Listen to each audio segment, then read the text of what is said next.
He called himself a public servant. He wore the title like a medal, assistant fire marshal. 22 years on the job, friend to every city councilman who'd ever shaken his hand at a fundraiser. His name was Garrett Buell, and if you asked anyone at the county building who ran things around the inspection office, they'd tell you without blinking. Buell did. Not the fire chief, not the mayor's office. Buell. Nobody crossed Garrett Buell. At least, that's what everyone believed. Right up until the morning, a 26-year-old bus mechanic named Deshaun Pickett made the mistake of doing the right thing. Deshaun had been working the transit depot on Meridian Avenue for 4 years. He was the kind of employee supervisors pointed to when new hires came through. Not because he talked a lot, but because he never had to. His work spoke. Every engine he touched ran cleaner. Every brake system he serviced passed inspection the first time. His coworkers called him Steady. Not an official nickname, just something that stuck because it was true. He was 26, renting a room in a duplex 2 miles from the depot, sending $200 home to his mother in Memphis every month without fail. He had grown up without much. His father left before he was old enough to remember his face. His mother, Gloria, worked the front desk at a medical supply company for 20 years, and never once complained about it, at least not where he could hear her. Deshaun had watched her do that, absorb the weight of things without letting it bend her, and he'd spent his whole life trying to be the same way. He wasn't an angry person. He wasn't a loud person. He was just a man who showed up, did his work, and went home. And on a Tuesday morning in February, when the temperature was 9 degrees and the wind off the river made it feel like -6, that was exactly what he was trying to do. The Meridian Depot sat at the bottom of a long hill that backed up to the old rail yard. The buses came in before dawn, and Deshaun usually arrived by 5:15 to get ahead of the day. He drove a 10-year-old pickup that struggled in the cold. The heater worked, but barely, and he was still rubbing warmth back into his hands when he pulled into the lot that morning. He almost didn't see her. She was sitting on the concrete median that divided the employee entrance from the service road. Not on a bench, not under the awning. On the bare concrete, in the dark, in 9-degree weather, wearing a thin cloth coat that might have been adequate in October. She had white hair pulled up in a loose bun, and she was holding a plastic shopping bag on her lap, like it was something precious. Her head was down. Deshaun stopped the truck. He sat for a moment watching. She didn't move. He got out. "Ma'am?" She looked up. Her face was older than he'd expected. Somewhere in her 80s, maybe. Her skin was pale, and her lips had gone that particular shade of gray that cold does to people when it's been at them for a while. Her eyes, though, were clear. Alert. "Charles," she said. He didn't know any Charles. "No, ma'am. My name's Deshaun. Are you all right out here?" She looked at him for a moment like she was calculating something. Then she said, "I'm waiting for Charles. He said he'd come." Deshaun crouched down to her level. The concrete beneath her had to be brutally cold even through her coat. He could see her hands trembling inside knit gloves that had a hole in the left thumb. "How long have you been out here?" he asked. "Since the bus," she said. He looked around the lot. There were a few other early arrivals walking in from the far end of the parking area, heads down, moving fast because of the cold. Nobody was looking his way. "Ma'am, I don't think Charles is coming right now," Deshaun said carefully. "But I think we need to get you somewhere warm." She looked at the bag in her lap. "I have his things," she said, "his birthday things." Deshaun took off his jacket and put it over her shoulders without asking. She didn't protest. He gently helped her to her feet. She was lighter than he expected, fragile in the way of people whose bones have started to lose their argument with gravity, and walked her slowly to his truck. He turned the heat all the way up. He went inside the depot, got a cup of coffee from the break room, and brought it back to her. She held it in both hands without drinking it, but the warmth seemed to reach her anyway. Her name, she eventually told him, was Eloise. She didn't give a last name. She said she lived on Bricker Street. When Deshaun asked if she had family nearby, she said, "My son Harlan, but Harlan's busy." She said it the way people say things they've said 100 times, worn smooth from repetition, no bitterness left in it. He called his supervisor, Ray, and explained the situation. Ray told him to call 911 and let the professionals handle it. Deshaun said he would. He called 911. The dispatcher told him estimated wait time was 40 to 50 minutes given the call volume that morning. Eloise's hands were still shaking around the coffee cup. 40 to 50 minutes in a truck with a barely functional heater. Deshaun made a decision. He drove her to Mercy General, 4 minutes away. He walked her inside to the emergency desk. He explained what he'd found and where. The nurse at intake, a stout woman named Peggy, who had the practiced calm of someone who had seen everything, took one look at Eloise and called for a warming blanket immediately. She asked Deshawn for his contact information. He gave it. Then he drove back to the depot, clocked in 18 minutes late, and said nothing else about it. He thought that was the end of the story. It wasn't. 3 days later, Deshawn was under a 2019 transit bus running a brake line check when his foreman, a compact man named Orville, came and crouched down at the side of the lift. "You need to come up," Orville said. His voice had a particular flatness to it that Deshawn recognized as the voice of someone delivering news they don't want to deliver. There were 2 people waiting in the depot office. One was a uniformed officer from the city police department. The other was a man in a wool overcoat, mid-50s, silver hair, the kind of tan that doesn't come from anywhere in this state in February. He had the posture of someone accustomed to being the tallest authority in any room he walked into, which was interesting because he wasn't actually that tall. Garrett Buell didn't introduce himself right away. He let the officer do that.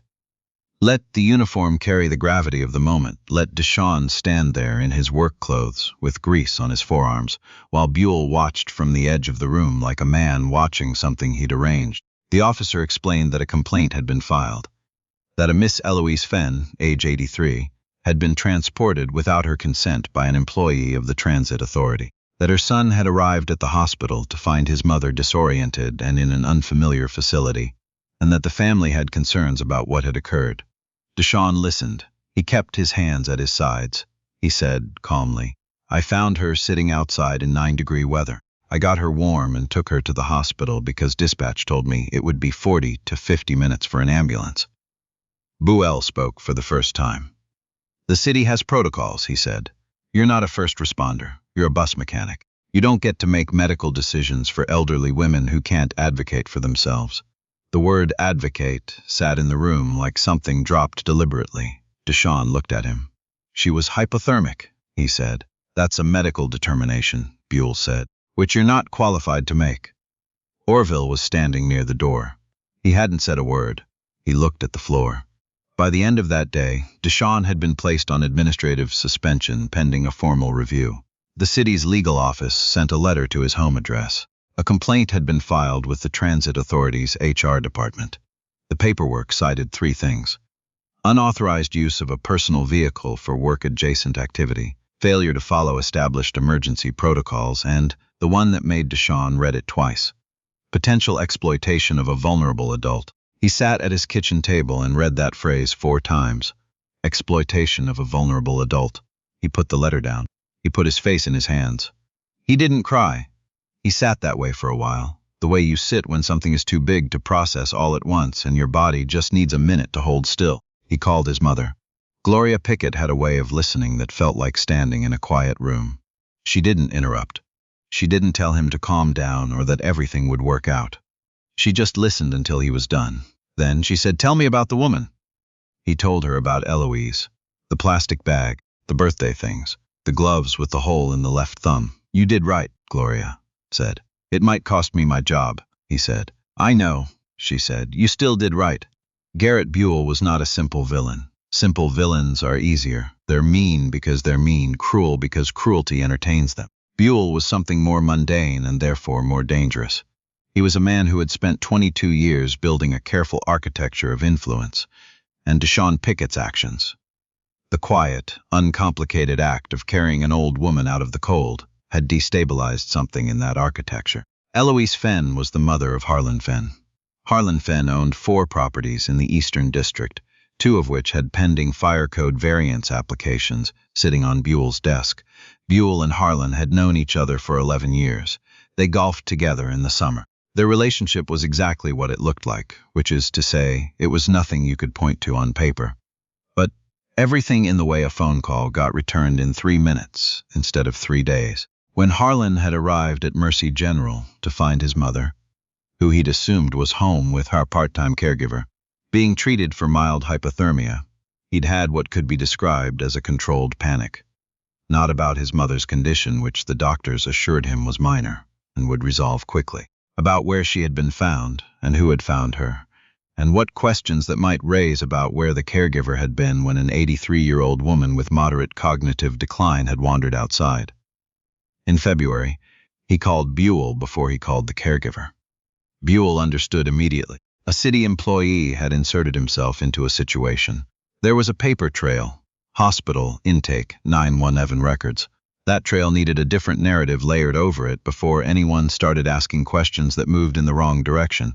So a complaint was filed, and the word exploitation was used. And Deshaun Pickett, who had gone home the night of the hospital visit and eaten leftover rice, and watched half an episode of something on his phone before falling asleep, found himself at the center of a story that had nothing to do with him, and everything to do with two men protecting something they'd spent years building. The formal hearing was scheduled for a Thursday. It would be held in the Transit Authority's administrative offices on the 4th floor of the Meridian building, the same building where Deshaun had worked for 4 years, where he'd trained 2 new mechanics and fixed 416 buses and never once been written up for anything. He didn't have a union representative. He'd let his union membership lapse 2 years ago when money was tight, and it seemed like the kind of thing he wouldn't need. He couldn't afford a lawyer on a suspended employee's pay. A friend of a friend mentioned a legal aid office on Callaway Street that did employment cases, but when he went in, they told him it was a 6-week wait for a consultation. The hearing was in 11 days. He prepared on his own. He wrote down the sequence of events in a small spiral notebook, the kind he used for tracking maintenance records, writing each detail with the same methodical care he gave to anything he put his hands on. He called 911 and requested the dispatch recording. He got it in 3 days. He went to Mercy General and asked for documentation of the intake. They gave him a summary with his name listed as the individual who had transported the patient. He printed the weather report for that morning. 9 degrees, wind chill of -6. He put everything in a manila folder and he waited. On the morning of the hearing, Deshaun wore the same suit he'd worn to his cousin's wedding 3 years ago. It still fit. He arrived 20 minutes early and sat in a hallway chair outside the hearing room and watched people walk by who didn't look at him. The hearing panel was 3 people. A transit authority administrator named Kessler, an HR representative, and Garrett Buell, who had no formal role in the transit authority, but who had apparently been invited as a community stakeholder. Deshaun noticed that. He said nothing about it.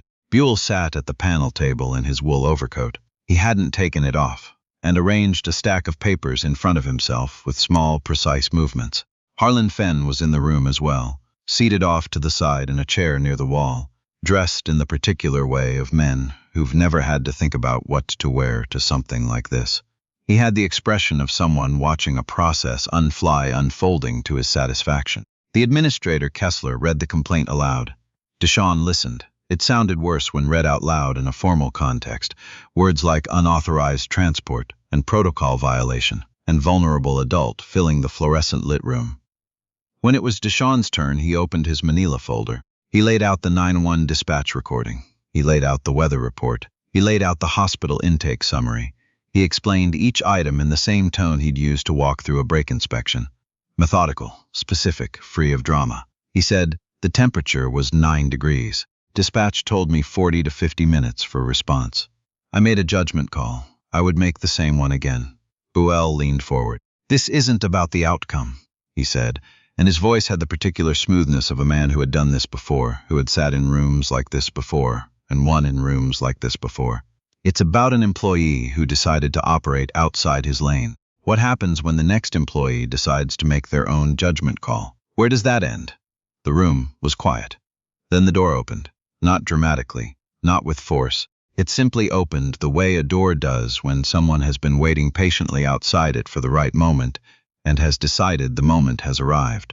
3 women walked in. The first was tall, natural hair pulled back, a portfolio folder under one arm, and the posture of someone who'd stood in front of judges before. The second was shorter, wearing scrubs under an open coat. She'd come straight from a shift. The third was the youngest of the 3, maybe 22, and she was holding a printed document in both hands, the way you hold something you've been waiting to put down on a table. Kessler looked up. This hearing is closed to. I'm Vanessa Pickett, the first woman said. I'm an attorney. I'm also his sister. She set the portfolio on the nearest table, not the panel table. The table to the side, where things get read, and she opened it. "And I'd like to submit something for the record." The second woman said, "I'm Rochelle Moore. I'm the intake nurse supervisor at Mercy General. I was working the morning of February 11th. She pulled a folded paper from her coat pocket. "I'd like to give a statement." The third woman stepped forward and set her printed document on Kessler's desk. "I'm Ayana. I'm his other sister. This is a statement from Dr. Patricia Kwan at Mercy General, who treated Miss Eloise Fenn. The doctor says, in her clinical opinion, that another 30 minutes of cold exposure would have escalated the patient's condition to a level requiring intensive care." She said it quietly and then stepped back and stood with her hands clasped in front of her. The room was very still. Garrett Buell looked at the documents on the desk. His expression didn't change, not outwardly. But something shifted in the room, the way weather shifts before you can see it in the sky, some pressure differential that everyone in the room felt at the same time. Harlan Fenn, for the first time, was no longer looking at the panel table. He was looking at the floor. Kessler picked up Ayana's document. He read it. He set it down. He looked at Buell in a way that said something without saying anything. Then he cleared his throat. "We'll recess," he said. The recess lasted 40 minutes. Deshawn sat in the hallway with his 3 sisters. Vanessa had driven 7 hours from Columbus. She'd gotten the call from Gloria 2 days ago, had looked at what Deshawn had sent her, the notebook, the dispatch recording, the hospital summary, and had contacted Rochelle, who had worked with Vanessa's law school roommate and who, it turned out, had been the nurse on intake the morning. Deshawn brought Eloise in and had her own documentation of what she'd observed. The third piece, Dr. Kwan's statement, Vanessa had obtained through the hospital's legal liaison after 3 phone calls on Tuesday evening. "You should have called me first," Vanessa said. "You were in trial," Deshawn said. "I'm always in trial," she said. "You still should have called." Rochelle, who had never met any of them before that morning, sat a little apart on the hallway bench and checked her phone. She had a shift starting at noon. She looked up and caught Deshawn's eye and said, simply, "What you did for that woman was right." I wanted to say that in a room with the right people in it. He didn't know what to say to that. He nodded. Ayana put her head on his shoulder the way she had when she was 8 years old, and he was 12, and their mother had just told them they were moving again, and neither of them knew yet that it would be okay. She didn't say anything, she just leaned there. When they were called back in, Kessler read a statement. The complaint regarding exploitation of a vulnerable adult was being dismissed. The protocol violations would be logged as a minor procedural note, not a disciplinary action, given the extenuating circumstances. Deshawn's suspension was lifted effective immediately. He would be returned to full pay status retroactively for the suspension period. He listened to this. He kept his face still. Buell was no longer in the room. He had left during the recess. His empty chair sat at the end of the panel table, with his stack of papers still arranged in their small, precise way in front of it, and Deshawn thought, later, that that was the most honest image of the whole morning. All that careful order, and the man who built it simply gone. Harlan Fenn stood up to leave. He walked past Deshawn without looking at him. Then he stopped. He didn't turn around. He stood for a moment with his back to the room. "My mother asked about you," he said, "at the hospital. She kept asking the nurses if the young man who helped her was all right." He paused. "I didn't know what to tell them." He left. The door closed behind him.